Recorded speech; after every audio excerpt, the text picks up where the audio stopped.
Now you're That's going good. to the big leagues now. So, congratulations, man. Thank you, man. I appreciate it.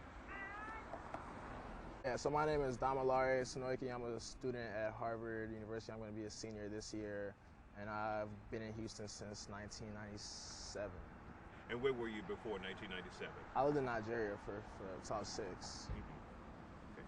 Now, tell me, you picked up a camera and decided to go out here in the community. Is this community you were raised in? Yeah, I went to Leesman, Youngblood. I lived on Dairy Ashford and A-Leaf Claudine. And so why did you decide to pick up that camera? I guess I just got interested in film, and I just thought it was an interesting story out here. I think, so I went to, I go to school far away, and every time I kind of came back home, it was always, some bad news of some sort, whether it's, a friend I'd gone to school with who got arrested, who, like, for not just arrested, but like who's going to prison for a long time, or who's, killed, or just like mixed up in the wrong things. And so I just kind of thought, there's a lot of things going on out here. And I guess there's not that much I can do to maybe stop it, but if I could just document it, maybe people will take notice of it. And so the reaction, once you put your documentary together that you received, what was it like, and was it what you expected? I mean, it definitely wasn't really what I expected, because I didn't really expect that many people to watch it. I think I just thought it would be like a little project to do. And the reaction, I mean, it was overwhelmingly positive, and then there was some negative, whether it glorified, gang violence, or whether it was, not an accurate portrayal of the neighborhood. And I said at the beginning, A-Leaf is Southwest Houston isn't all bad.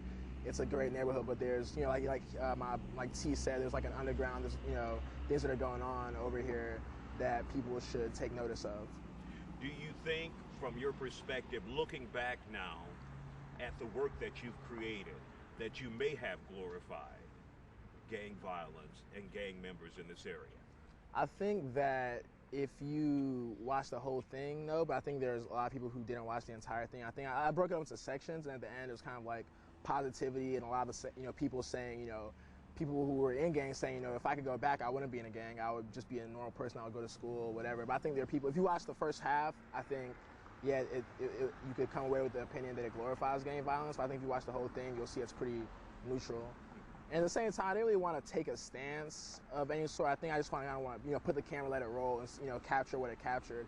And like it's like you don't want to be, preach that. Like I didn't want to make a movie that's like stop the violence, like rah rah rah. I just kind of want to be like, look, this is what it is. This is the camera it's rolling. This is action, or not action, but you know what I mean. Like I didn't want to script it and be like, all right, ladies and gentlemen, like let's get together and stop the violence. Like I just kind of want to be like, take it for what it is. This is what I captured on camera for a week. Now, initially, some viewers who apparently saw your documentary contacted us at Fox and said, take a look at this. This is an inaccurate portrayal of our community. When you hear criticism like that from individuals who saw your video, what's your reaction? I think, but at the same time, you said that you got a lot of people who said that it was an accurate portrayal, right? So I think there was more like 50-50, and not even 50-50, more people thought it was accurate than thought it was inaccurate. So I think that, when I hear stuff like that, I go back and I wonder, what could I have done differently? But at the same time, for a lot of people who are in the video, like that's their life. Like the stuff that people are saying is inaccurate, for that person, that's their life, And like you can't really tell them that that's an inaccurate portrayal of their life because they're living it. Do you think you painted the community as possibly dangerous? I think it's dangerous if you're living, quote unquote, that life. Like if you're in a gang, if you're in a clique, if you're, I think it's one of the things where if you're not, if you don't start anything, if you're not gonna, nothing's gonna happen to you. I think, like for example, like Beechnut and like Sinot, like just a few streets down, like last week somebody got killed. It was like a drug deal gone bad. So if you're involved in drugs, if you're involved in certain things, it is a dangerous community. If you're not, then it generally isn't. What do you hope ultimately to do with your project in the documentary? What do you want the community to walk away with your project? I understand you said you didn't want to be preachy and take a position, but what do you want them to walk away after watching your project with? To be honest, there's not, a set definite thing that I want people to walk away from with. I think I want people to just take it at face value. And, I guess if there's one thing, it would be that, we can't ignore, whatever issues are going on here. There are kids who are dying. There are kids who are, getting killed out here who, like, I think if you saw, like, at the very end, there's like a kind of a montage of people saying, you know, free so and so or like R.I.P. so and so. So like, yeah, there are people, you know, young black males who are getting, you know, put in jail, who are getting killed out here in our community in Alief, or just in Southwest Houston in general. Like, that's happening, and you can say, oh, it's inaccurate, whatever all you want, and you can say that's not a representation of everybody, but that's happening. So I think that's what I would want people to walk away with. Like, it's like, this is happening, and then, you know, what can you do about it? Whether it's taking that kid, you know, if you're in a gang, being like telling the youngsters like, hey, like, you know, don't follow me, like, do the right thing, or, you know, whatever it is, like trying to curb that violence, trying to, you know, I guess save lives, or trying to, you know, keep people from going down the wrong road. It's almost like, in talking with you, with your documentary, you wanted to be a journalist without taking either side. But do you think there needs to be attention brought to this area to address some of the crime and some of the underground issues, like he mentioned, before more people die? Yeah, I mean, I think they're, like, if you saw, like, what, just last week, like, Alief LSIC teacher was arrested for, you know, she had 53 pounds of weed in her car. I think another teacher got arrested. Like, people can say all they want, like, oh, whatever is an accurate representation, but, you know, these reports of people getting killed and people, you know, things going on aren't, you know, fabricated. Those guns that were in the documentary were real guns. People didn't just buy those so they could show them in the documentary. People carry those on a day-to-day basis.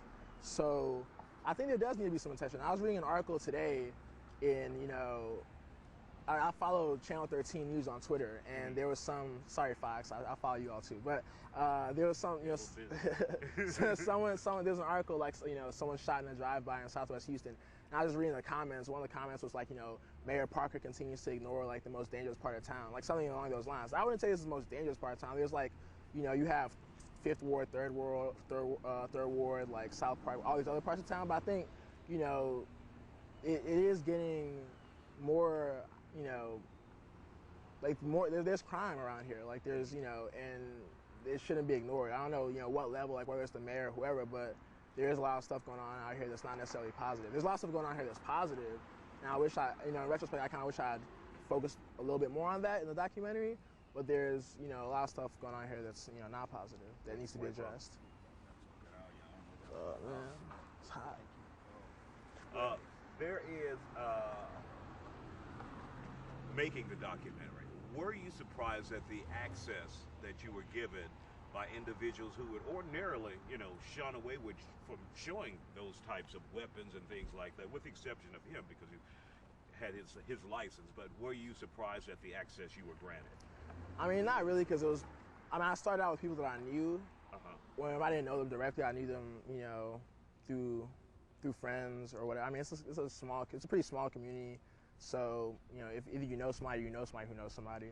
So I was a little bit surprised, but I wasn't, you know, too surprised. Were these things that you saw even before the documentary? People with guns, people you know who have guns? Yeah, I mean, I'd seen, you know, guns before the documentary, and I knew the people that I knew who carried guns. You know, I didn't see the full extent. I'll be honest, I didn't see the full extent until the documentary, but, you know, I was aware of it. Anything, what do you want to add? What do you want to say now? You know, at least not a bad community. I said that, you know, in the disclaimer. And in retrospect, I wish I had focused on some, you know, a little bit more on the positive, or, you know, mixed up a little bit where all the positive stuff was at the end as opposed to, I mean, there's some positive stuff in the middle too with, you know, the mother talking at the funeral. But, you know, Alief was a positive community. I mean, I learned a lot of things. You know, I went to Leasville, I went to Youngblood, but I learned a lot in Alief, and I feel like I owe this community, you know, to a degree. So there's nothing, I don't have anything negative to say about Alief. Do you find any positivity in that you got a whole community of people talking though? Yeah, I mean, I think, you know, whether it's people saying it's inaccurate, it's accurate, you know, whatever, people are talking, which is pretty good. Like, you know, it's not, people aren't ignoring, you know, the facts out here. Tori Andrews, people know me. I've been in the community 17 years as a barber. I moved here from Atlanta in 1994, and I've been cutting hair ever since. I mean, I grew up in Alief, so I did want to participate.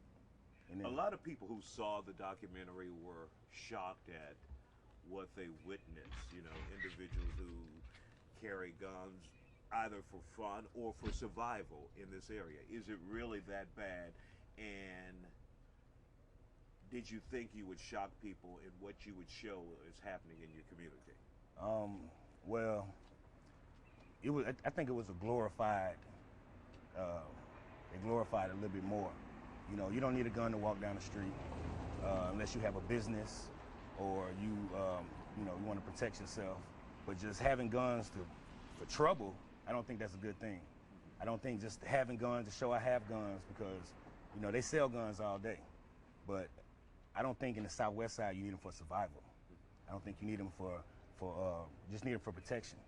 Everybody needs them for protection, but not just to walk around starting trouble. It's not a trouble. It's not a trouble solver. You mentioned the word glorified. Do you feel like the documentary did that, or was it an adequate picture, or just one side, and there was a disclaimer at the beginning saying this is just this perspective of what's happening? Do you think it at all glorified? No, I don't. I think it glorified the wrong things. I think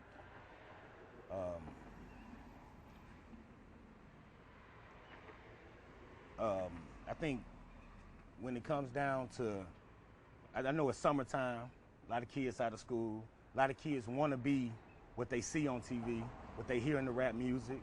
I think the glorification comes from everybody getting together and filming the documentary and trying to like make it more than what it is. Because I'm in the streets every day, and I don't see. Before I seen the documentary, I have never seen those guys. I've never seen. I didn't know that it was maybe that bad in the community. Because I live more in an indoor life, and being on the outside, maybe it does go on out here. If that answers your question. I don't know if I answered your question. Maybe I need to be clear when I say glorified. Do you think it was the individuals that he interviewed who blew it out of proportion? Yes. And all he could do was capture what they told him. Perfect, because that's the life they live. I want to go ahead. Yeah, I'm sorry. Go give me a napkin. That's the life they live. That's the life that they're glorifying, because it does happen in their community, in their hood, in their gang, versus other gangs. I don't think that it was a good. Well, I think it caught A-Leaf, the underground A-Leaf, perfect. I think it captured it, what's going on in different neighborhoods, in different spots at the same time. I think it captured it perfect. And one of the key things you said there was the underground. Yes, it's an underground A-Leaf scene. It's underground in every side of town, and it's probably for the guys that want somewhere to go. That's why they joined the little gang. The underground scene is the like the party life and the wannabes, I say, because if you want to be somebody, you got to get up during the daytime and go to school, go to work. But it's a nightlife, in every town. But in A-Leaf, it's a nightlife town. Little parties, little clubs, club scenes, and that's the scenes that they're talking about. As far as the Southwest parties. Now you got to realize these guys are young. They're not older guys. You've seen a lot of youngsters on the documentary, not older guys. And the older guys you've seen, they're not established. You know what I mean? They live their life, trying to live their life, relive their life through the youngsters, but they're not established.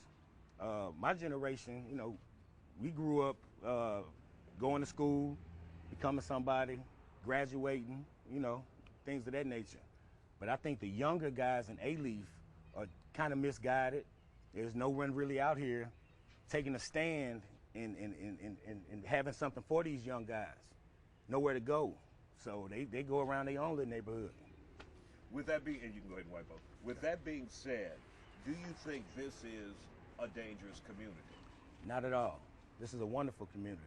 It's a lot of races, a lot of love, tons of love. This is a melting pot for Houston, Southwest side. So now you're going to the big leagues now. Yeah. So, congratulations, man. Thank you, man. I appreciate it.